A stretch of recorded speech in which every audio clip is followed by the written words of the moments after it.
Hristos a înviat!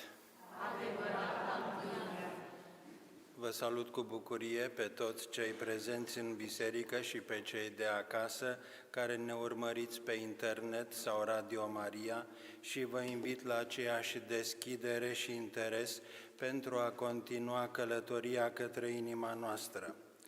După ce am înțeles data trecută că păcatul distruge totul, ne predispunem inima și în seara aceasta pentru a vedea cum să ieșim din acest dezastru provocat de păcat.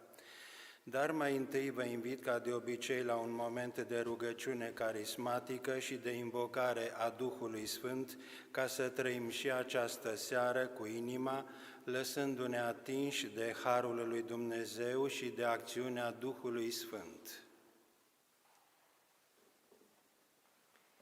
În numele Tatălui și al Fiului și al Sfântului Duh. Amin.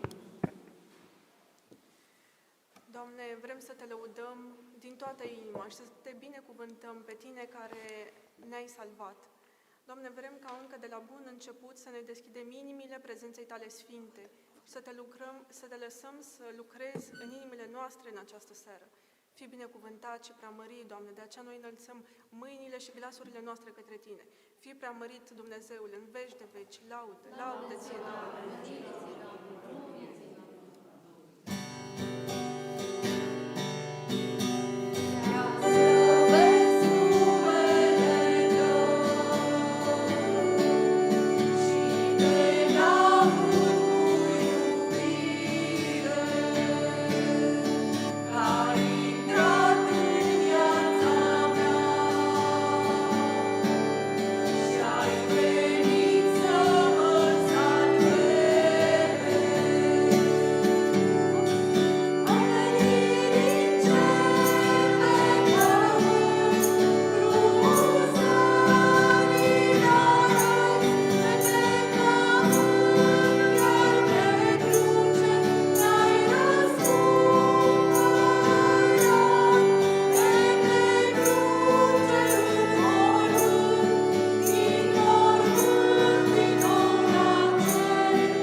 Doamne, vrem să-ți mulțumim și suntem recunoscători pentru că Tu ai venit pentru noi.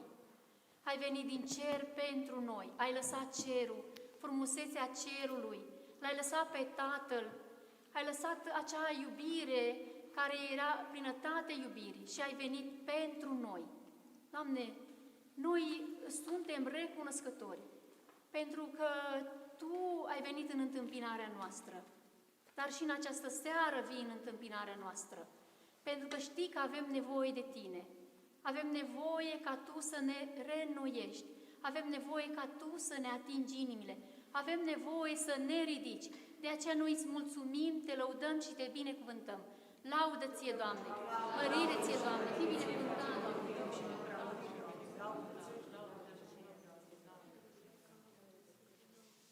Doamne Iisuse, într-adevăr, în această seară, noi suntem din nou prezenți aici datorită iubirii Tale. Vrem, Doamne, și în această seară să experimentăm prezența Ta. Vrem și în această seară, Doamne, să ne deschidem inimile pentru ca să simțim iubirea Ta. Să plecăm, Doamne, de aici plin de iubire, plin de încredere în Tine și orice lucru, Doamne, pe care nu l-am avut sau l-am pierdut în legătură cu Tine, în această seară, vrem, Doamne, să Te lăsăm să ne umpli de prezența Ta, ca să câștigăm această relație cu Tine, pe care poate am pierdut-o sau pe care poate n-am știut să o avem. Doamne, Tu ești Dumnezeul nostru. De aceea, Doamne, ne deschidem inima pentru ca Tu să intri în profunzimea inimii noastre. Te binecuvântăm și Te lăudăm, pentru că Tu te cobori la nivelul fiecărei inimi, așa cum este în acest moment. Laudă Ție, Doamne! Doamne, Te lăudăm și Te binecuvântăm pentru acest mare dar pe care ni l-ai dat Tu, Doamne, de a răspunde chemării Tale, de a veni în această seară la întâlnire cu Tine, la o întâlnire pe care Tu ne-o dai, Doamne, prin învățătura pe care ne-o vei prezenta. Iată, Doamne, noi deschidem cu ajutorul Harului Tău, deschidem inimile noastre. Fii lăudat și binecuvântat pentru lucrarea pe care o vei face în această seară în inimile noastre. Laudă Ție, Doamne!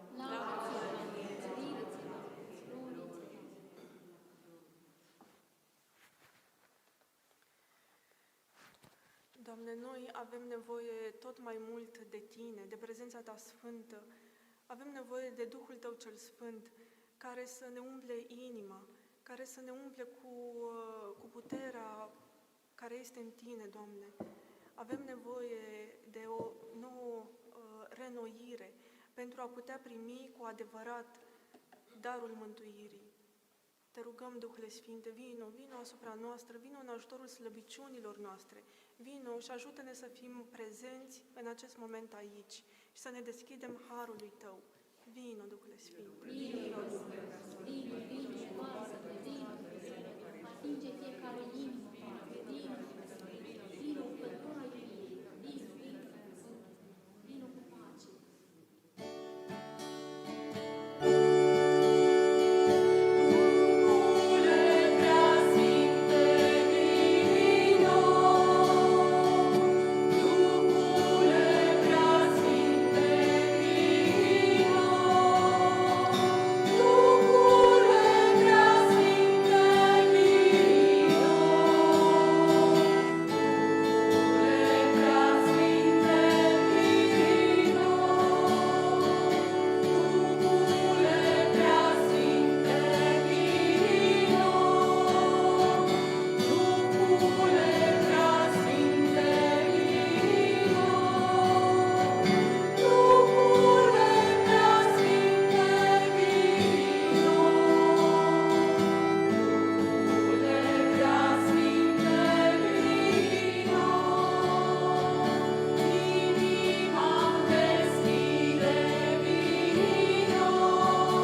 Doamne, îți mulțumim pentru prezența Ta sfântă și Te rugăm, Duhule Sfinte, să ne luminezi în continuare, să ne dai darul înțelegerii. În numele Tatălui și al Fiului și al Sfântului Duh. Amin.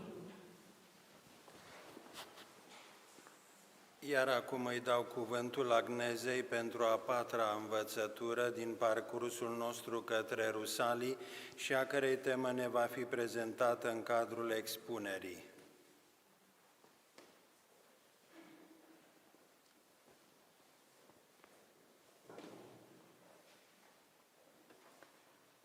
Vă salut și eu și vă spun cu bucurie, Hristos a înviat.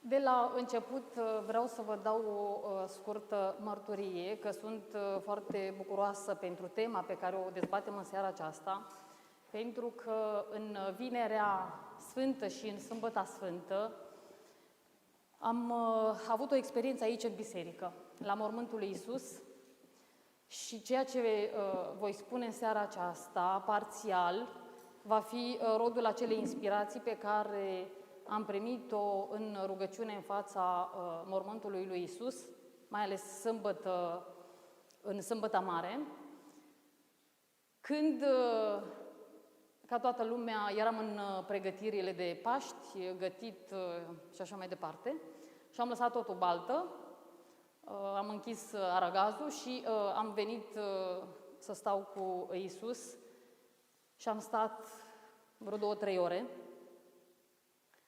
De aceea, ceea ce o să vă împărtășesc în seara aceasta, parțial din învățătură, este ceea ce eu am trăit aici în biserică. Și în seara aceasta am pentru voi o veste minunată. Dar înainte de a vă da această veste minunată, haideți să ne întoarcem puțin la data trecută, la tema de data trecută și să vedem despre ce a fost vorba. Vă mai amintiți tema? A fost tema păcatul. Și pentru a trăi câteva clipe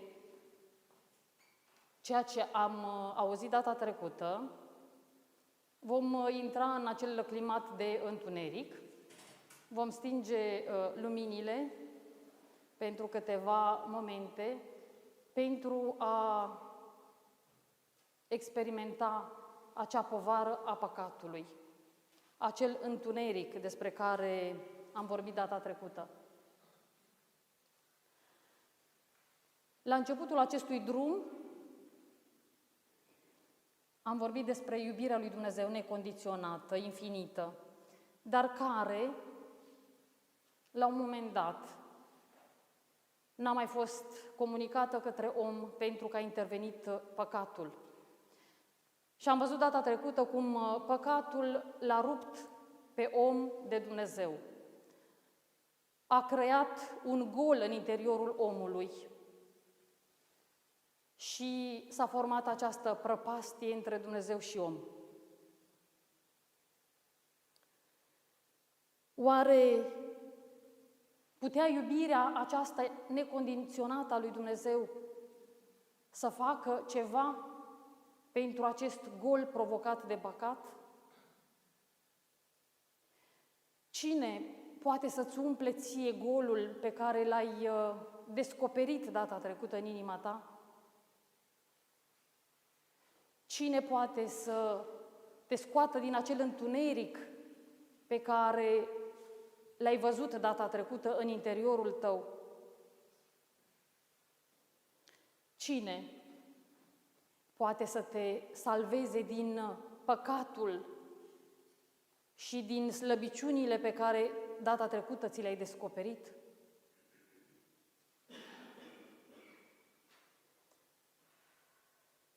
Cine îți umple viața într-atât încât să nu mai fii nevoit să apelezi la multe lucruri din această lume?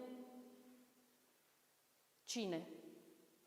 Spuneți-mi voi, dați-mi răspunsuri. Tare să aud până în față, chiar dacă este întuneric.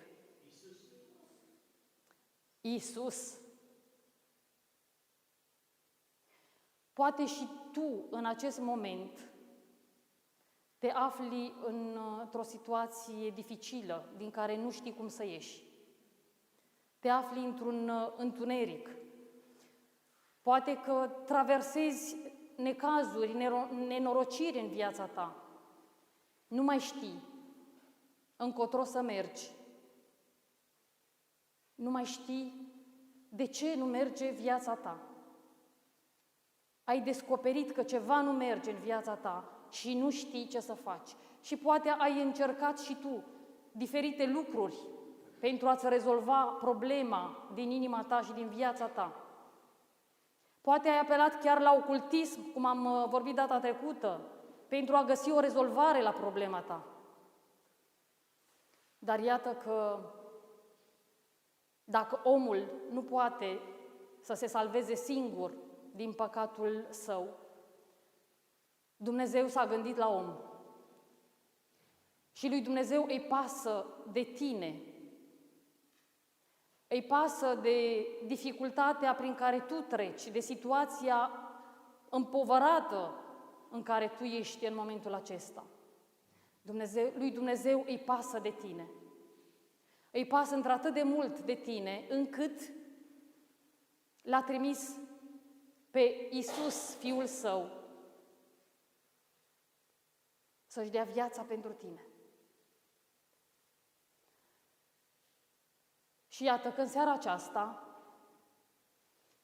vestea minunată este că Iisus a venit să te salveze și să te ridice din dezastrul păcatului.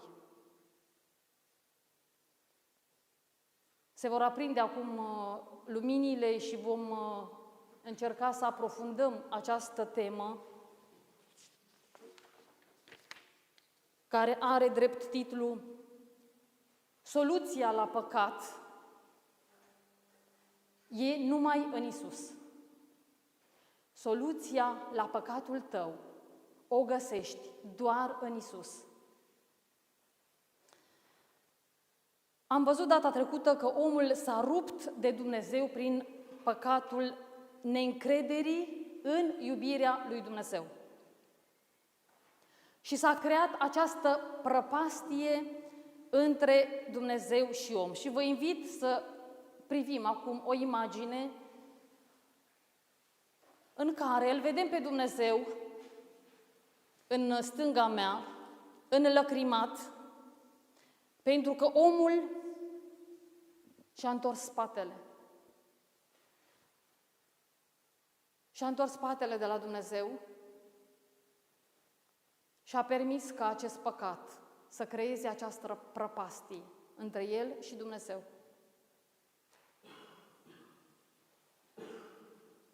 Dar iubirea lui Dumnezeu e atât de mare încât a venit să-l ridice pe om din păcat, să-l ierte și să-l readucă la viață. Cum l-a iertat Dumnezeu pe om? Cum l-a ridicat din păcat? Spuneți-mi voi, cum?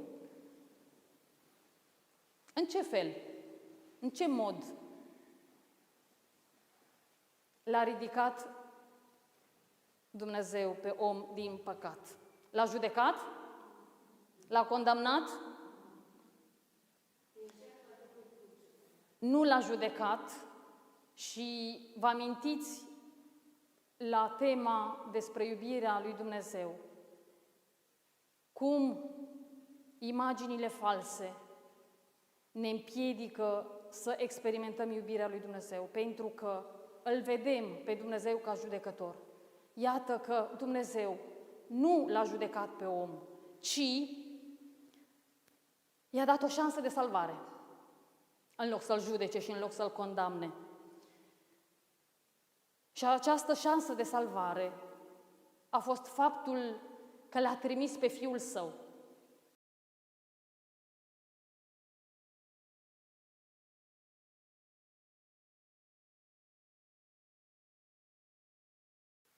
Iisus Hristos din Nazaret este unica soluție de salvare de la păcat.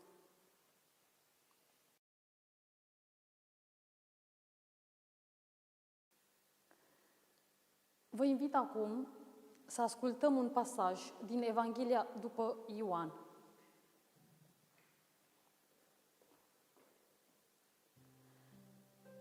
Într-adevăr, atât de mult a iubit Dumnezeu lumea, încât l-a dat pe Fiul Său, unul născut, ca oricine crede în El să nu piară, ci să aibă viața veșnică.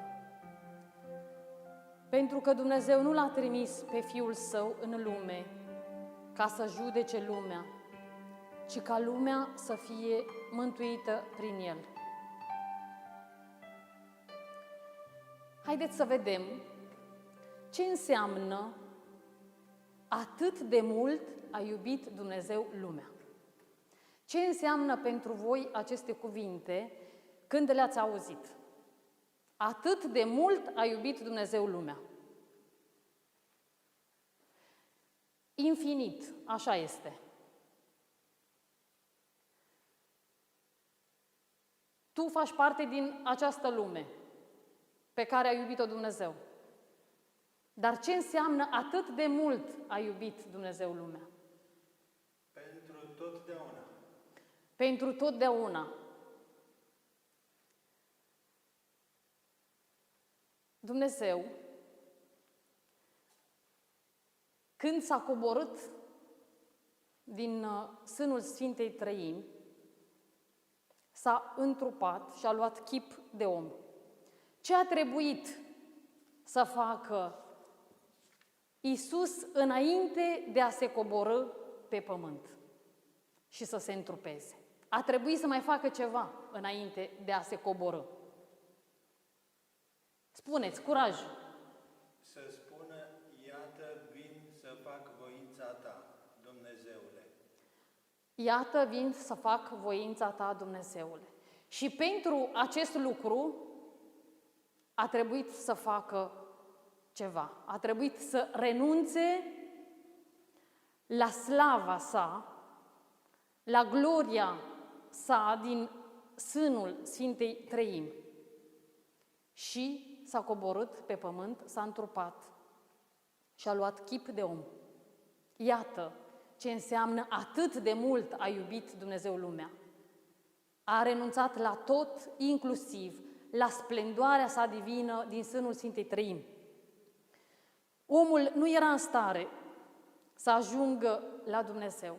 De aceea s-a coborât Dumnezeu către om.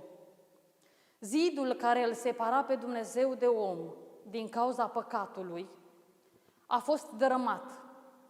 Prăpastia care s-a creat între Dumnezeu și om a fost umplută. A fost umplută. De ce anume credeți că a fost umplută? Cum a umplut Dumnezeu acest gol care s-a creat? Cum a întrerupt această distanță care s-a creat între El și om? Uitați cum s-a umplut această prăpastie. Invit o soră, un frate să vină să mă ajute la o exemplificare pentru a înțelege ce anume a făcut Dumnezeu pentru ca această prăpastie să fie umplută.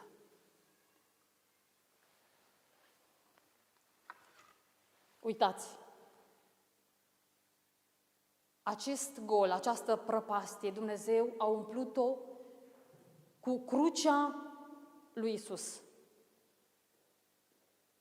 Iisus a acceptat de bunăvoie moartea din iubire pentru noi păcătoși, luând asupra Lui toate păcatele noastre, slăbiciunile și rănile noastre, pentru ca să fie pironite cu El pe cruce. Și cu această cruce, Dumnezeu a umplut această prăpastie. Mulțumesc!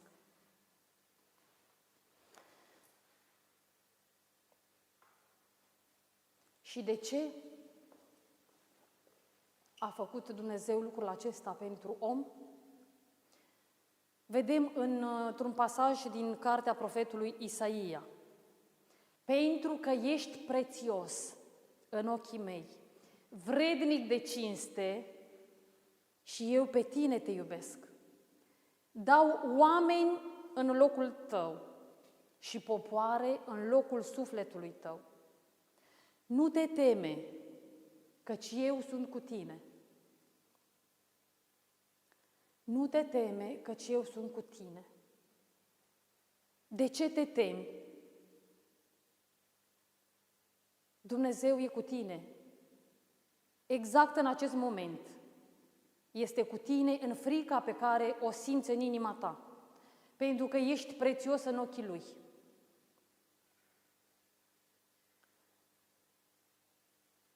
Și vom citi un verset din scrisoarea către Coloseni. El a șters documentul cu poruncile care erau împotriva voastră și l-a anulat pironindu-l pe cruce. A șters documentul cu poruncile care erau împotriva voastră. Și ce a făcut? L-a pironit pe cruce. Dar ce înseamnă acest document? Pentru că este foarte interesant sensul acestui termen. Noi l-am tradus cu document, dar alte traduceri au folosit termenul zapis, care vine din grecescul cheirografon și care este întâlnit o singură dată în toată Scriptura. În acest verset din scrisoarea către Coloseni.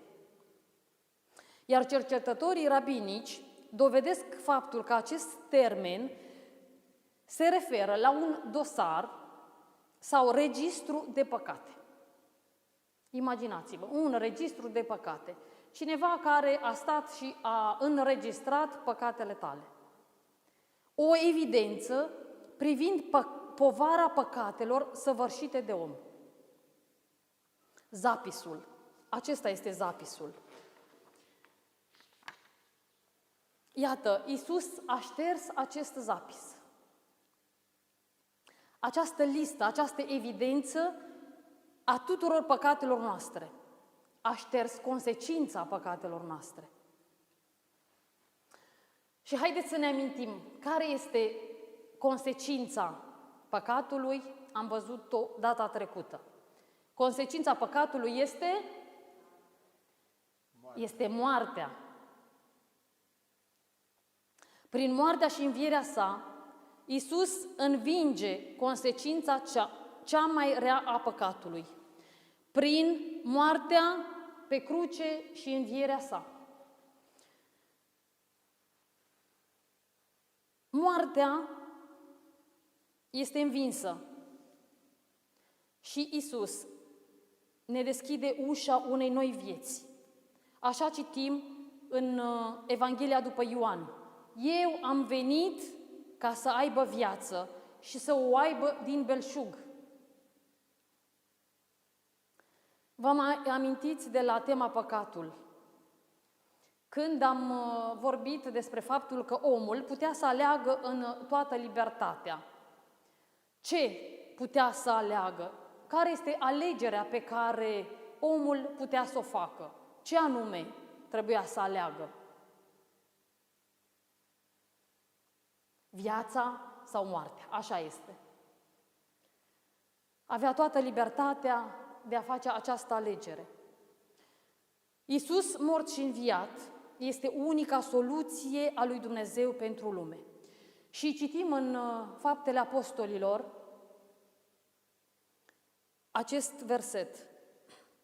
Nu este în nimeni altul mântuirea, pentru că nu este niciun alt nume sub cer dat oamenilor în care trebuie să fim mântuiți. Iată, în nimeni altul nu este mântuirea. Poate că nu te-ai gândit de multe ori în situațiile vieții tale să alergi la Iisus pentru a căuta această soluție și această rezolvare. Și poate ai apelat la diferite lucruri, ai apelat la vrăjitori, la guru, să-ți rezolvi problemele cu care tu te confrunți în viața ta, să scapi de necazurile care te apasă. Și iată că în seara aceasta, vestea minunată pentru tine este că poți să scapi din aceste poveri, apăsări, doar în Iisus.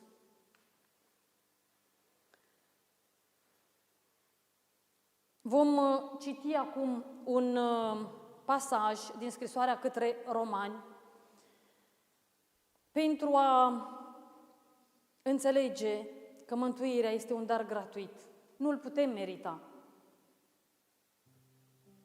Și așa cum am spus, nu este mântuire în nimeni altul decât în Iisus. Toți au păcătuit și sunt lipsiți de gloria lui Dumnezeu, dar sunt justificați în mod gratuit prin harul Lui, prin răscumpărarea în Hristos Iisus. Pe acesta Dumnezeu l-a pus ca jertfă de ispășire, pentru ca, prin credința în sângele Său, să-și arate dreptatea, trecând cu vederea păcatele din trecut, în timpul îngăduinței lui Dumnezeu, ca să arate dreptatea Lui în timpul de acum, așa încât să fie drept și să-L justifice pe cel care crede în Isus.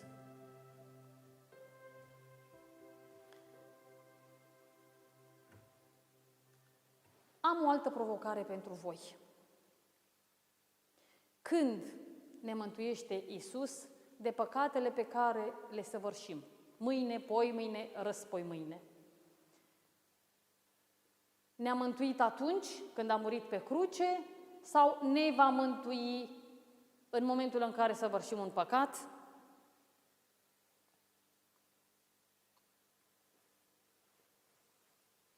Curaj! Prin pătimirea, moartea și învierea sa. Cu alte cuvinte, Iisus ne-a mântuit deja. Acum peste 2000 de ani. Nu ne mântuiește mâine când facem un păcat. El deja a murit pentru păcatul pe care noi îl vom săvârși. Așadar, această mântuire este o lucrare gratuită, după cum am citit în scrisoarea către Romani. Sunt justificați în mod gratuit prin harul Lui.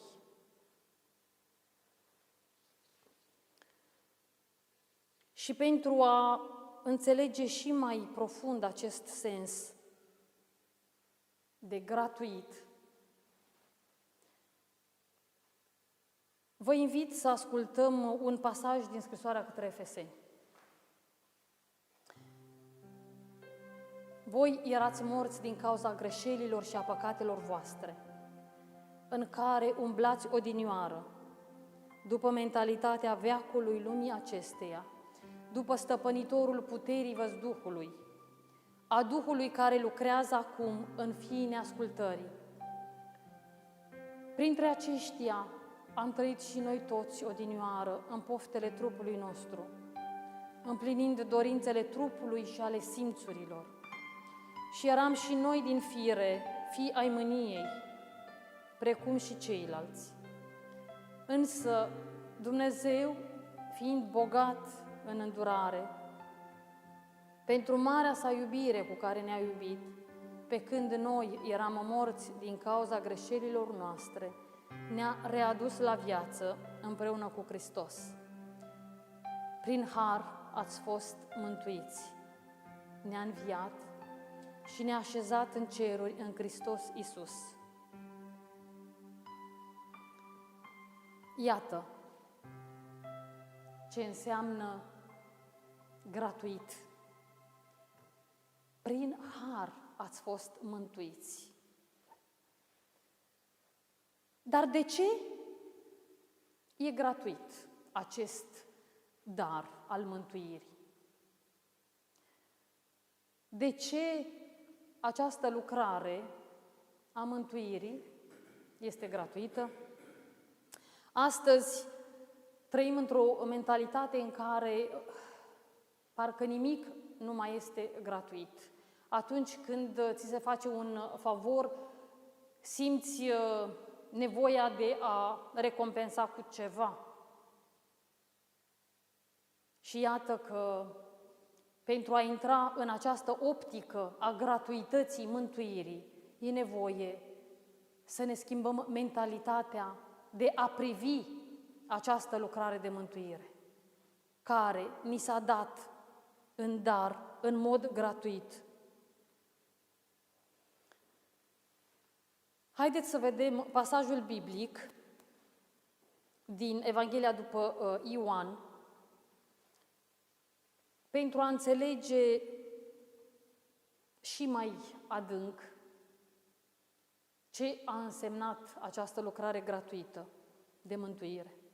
Iisus a zis: "Mie sete." Era acolo un vas plin de oțet. Atunci ei au pus în isop un burete îmbibat cu oțet și l-au apropiat de gură. După ce a luat oțetul, Iisus a spus: "S-a împlinit." Și plecându-și capul, și-a dat Duhul. Haideți să vedem ce înseamnă aceste cuvinte. S-a împlinit. Îl auzim în Sfânta Evanghelie, în mod special în Vinerea Sfântă. Și l-am auzit de curând când am sărbătorit Triduumul Pascal. Acest verb vine din grecescul tetelestai și are două sensuri. Poate să însemne, pe de o parte, s-a încheiat, s-a terminat, s-a consumat, și care vine din latinescul consumatum est. Dar poate să însemne și s-a achitat, s-a plătit. Și vine din grecescul tetelestai. Iată sensul profund. Iisus pe cruce a plătit datoria pentru păcatele tale. A achitat tot. Și am putea parafraza astfel: după ce a luat oțetul, Iisus a spus: s-a achitat.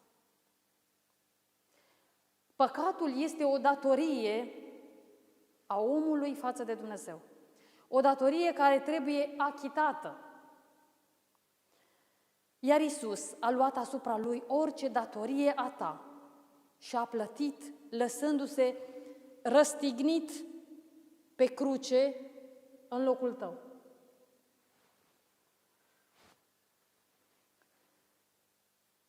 Dar de ce e gratuită mântuirea? Tocmai de aceea. Pentru că cineva a plătit în locul tău.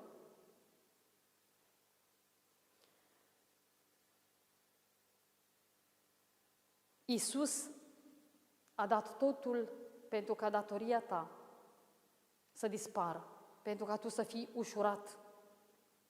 Iar tu trebuie doar să primești acest dar gratuit, care este mântuirea, să îl accepți în viața ta.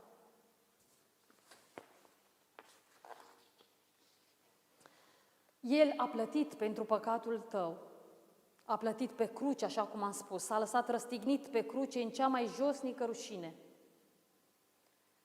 S-a lăsat pălmuit, scuipat și batjocărât, pentru ca tu să fii fericit și să nu mai cari povara și consecința păcatului.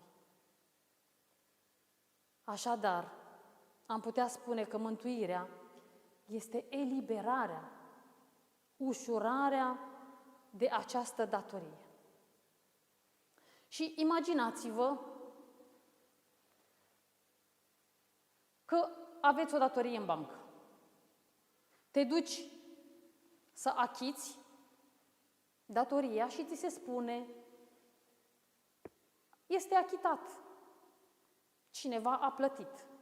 Imediat poți să te gândești că este o eroare tehnologică și te duci să verifici, să vezi dacă este adevărat, dacă este real că acea datorie ți-a fost achitată. Pentru că nu-ți vine să crezi că cineva poate să plătească în locul tău. Ei bine, dragilor, mântuirea nu este o eroare. Este reală și actuală. Sângele lui Hristos te-a purificat, te-a eliberat și te-a vindecat de toate păcatele tale și, deși nevinovat, a luat locul tău pe cruce. Suntem acoperiți de sângele lui Isus și viața noastră este oricum ascunsă cu Hristos în Dumnezeu, citim în scrisoarea către Coloseni. Nu se mai văd și nu mai există păcatele noastre. Nu mai există păcatele noastre. Au fost șterse, așa cum ștergi cu buretele tabla. Au fost șterse total și definitiv. Și apoi, nu numai că sunt acoperite de sângele lui Hristos, dar noi toți am murit păcatului, după cum citim în scrisoarea către Romani. Cea mai bună veste pe care am primit-o în seara aceasta e că putem să primim gratuit mântuirea și că nu-i datorăm nimic lui Dumnezeu, pentru că Iisus a plătit cu viața sa datoria pe care o aveam, fiecare dintre noi. Dar poate nu te-ai gândit niciodată să îl primești pe Iisus Hristos ca salvator al tău, ca mântuitor al vieții tale. Iată, acum este momentul să o faci. Acum este momentul în care Dumnezeu îți arată calea de salvare, care este Iisus Hristos. Iisus a învins moartea adusă de păcat. Dar cât am conștientizat în profunzimea inimii ceea ce a făcut Hristos pentru noi, astfel încât inima noastră să fie transformată, cât am conștientizat la nivelul inimii, aceasta a fost experiența pe care eu am făcut-o în Vinerea Sfântă, aici, în stânga altarului, în fața mormântului lui Isus. Încă o dată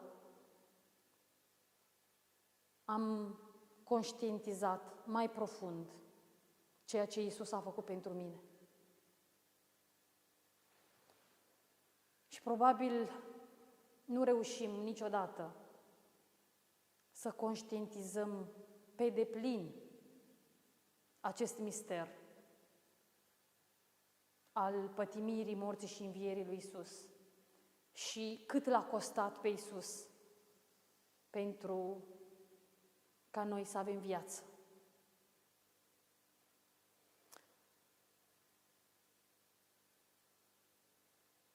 Depinde de tine să iei o decizie în clipele care urmează de a-L accepta pe Iisus ca singurul mântuitor al vieții tale, pentru ca și inima ta întreagă să fie transformată.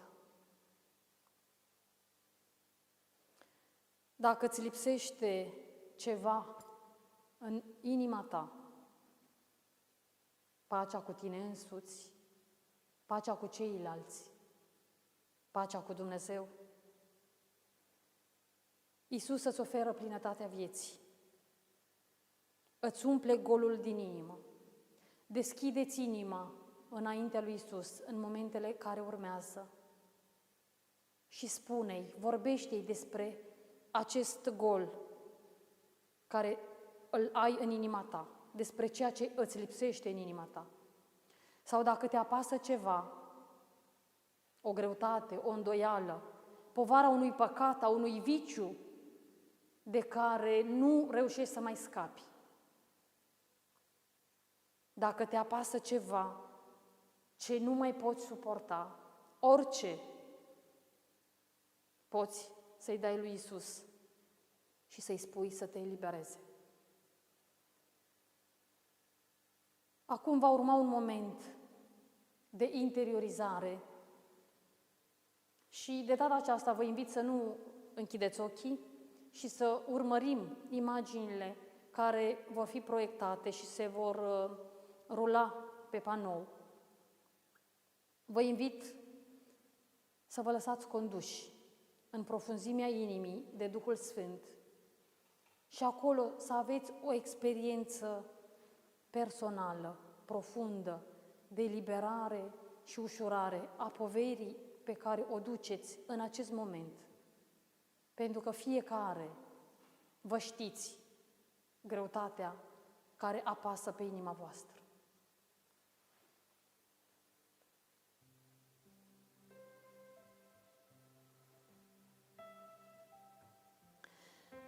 Eu, Dumnezeul tău, pentru tine m-am făcut om. Eu, Domnul, pentru tine am îmbrăcat natura de slujitor. Eu, care stau deasupra cerurilor, pentru tine am venit din cer pe pământ și sub pământ. Pentru tine, omule, am devenit om asemenea omului,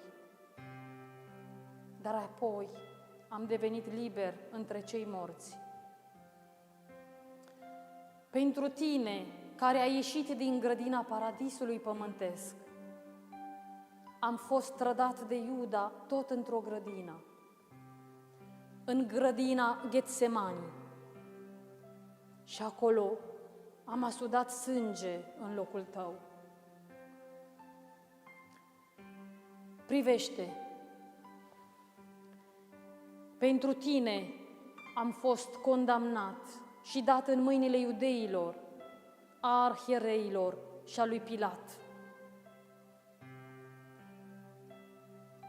De ce, Iisuse? De ce?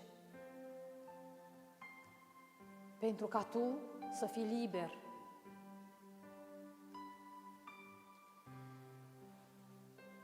Privește pe fața mea. Pentru tine am fost scuipat. De ce, Iisuse? De ce? Pentru a te putea aduce înapoi la cel prim suflu de viață. Privește pe obrajii mei pălmuirile suportate în locul tău. De ce, Iisuse? De ce? Pentru a reface frumusețea ta pierdută după chipul meu. Privește pe spinarea mea biciuirea suferită în locul tău. De ce, Iisuse, atâtea bice? De ce? Pentru a elibera umerii tăi de povara păcatelor tale. Pentru tine am suferit toate aceste răni provocate de bice fără număr, care mi-au umplut tot trupul de sânge. Trupul meu era totul numai răni și sânge pentru tine. Și încă nu s-a terminat aici. Privește coroana împletită din spini care mi-a fost pusă pe cap pentru tine și haina de purpură cu care am fost îmbrăcat în locul tău. De ce? De ce, Iisuse? pentru a te ușura pe tine de orice batjocură și rușine.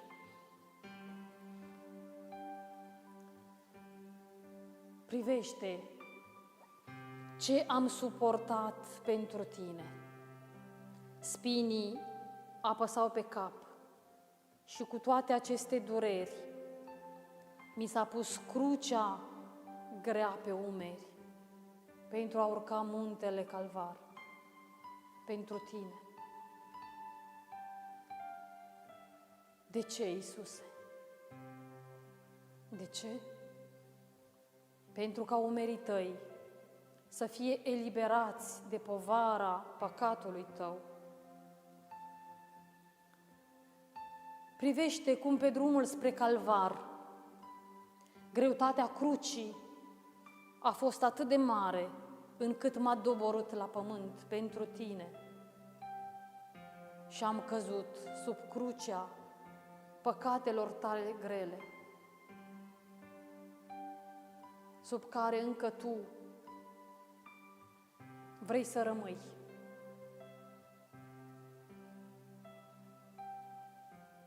Pentru tine am fost despuiat de haine și am fost pus pe cruce, gol, în văzul tuturor. Am fost pus pe cruce, gol, în locul tău. Deși tu ar fi trebuit să fii pus pe cruce în locul meu. În locul tău am suportat cu toată rușinea și batjocura. De ce, Iisuse? De ce ai suportat tu toată rușinea? Pentru a acoperi rușinea ta atunci când cazi continuu în păcat și ți-e rușine să te apropii de scaunul despovat. Și ca să fie cât mai josnică moartea mea, m-au răstignit pe cruce și au înălțat crucea mea între doi tâlhari. Privește! În locul tău am îndurat toate aceste suferințe. De ce, Iisuse? De ce toate acestea? Pentru că te iubesc. Și cu cât mai josnică a fost moartea mea, cu atât mai mare a fost iubirea mea pentru tine. Înțelegi ce am făcut eu pentru tine? Privește mâinile și picioarele mele pironite pe lemn pentru tine, care odinioară ți-ai întins în mod greșit mâna spre pomul oprit. Pe lemnul crucii am luat toate păcatele, rănile și durerile tale.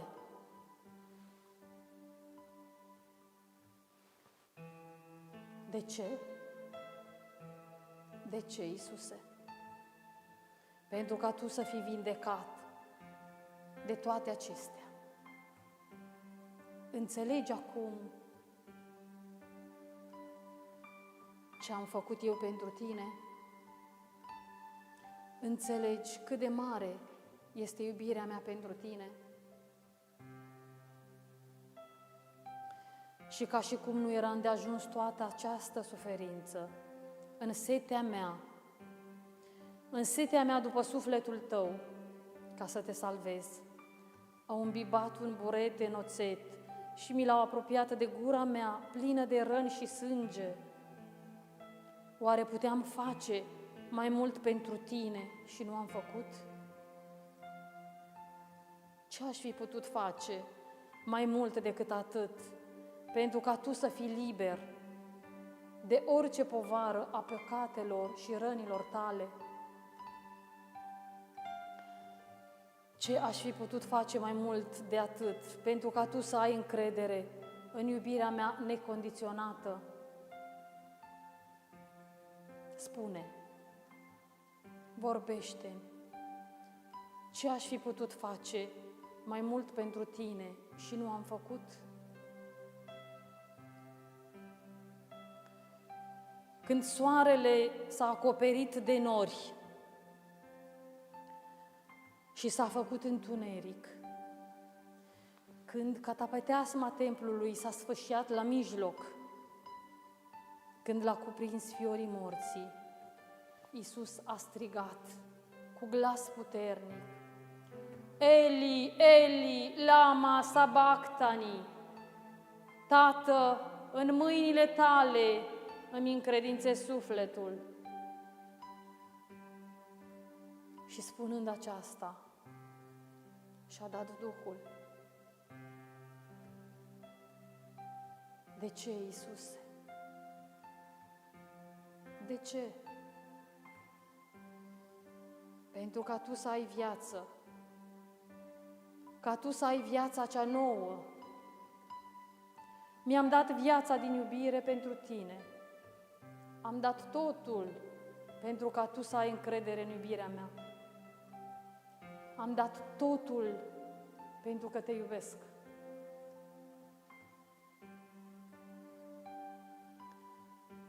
Am murit pe cruce și sulița a străpuns coasta mea pentru tine, care ai adormit în paradis și ai făcut să iasă Eva din coasta ta.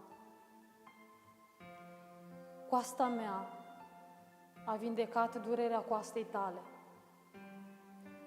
Somnul meu te va elibera de somnul iadului. Sulița mea a blocat sulița care era îndreptată împotriva ta. Dar depinde de tine dacă în seara aceasta decizi să mă primești în viața ta ca singurul mântuitor, ca unica soluție la păcatele tale grele, ca singura cale de salvare din situația în care te afli acum, indiferent cât de dificilă și imposibilă ți se pare ție. La mine totul este posibil și ceea ce este imposibil pentru om este posibil pentru mine. Lasă-mă să intru în inima ta acum. Iată, eu bat la ușa inimii tale. Deschide-mi ca să intru. Poate niciodată mâna mea la ușa ta n-are să mai bată.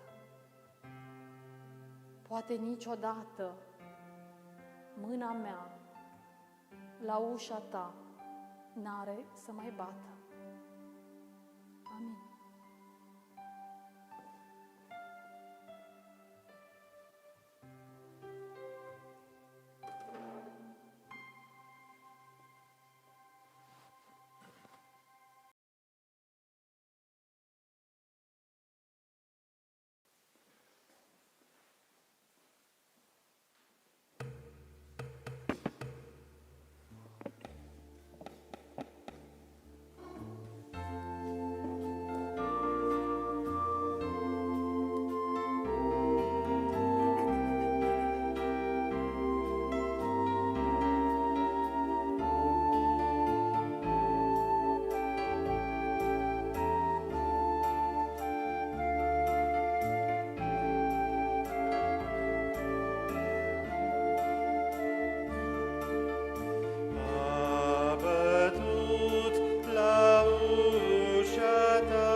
Îi mulțumim lui Dumnezeu pentru această învățătură clară și profundă care ne-a ajutat să înțelegem cine ne salvează din prăpastia creată de păcat și anume Iisus Hristos.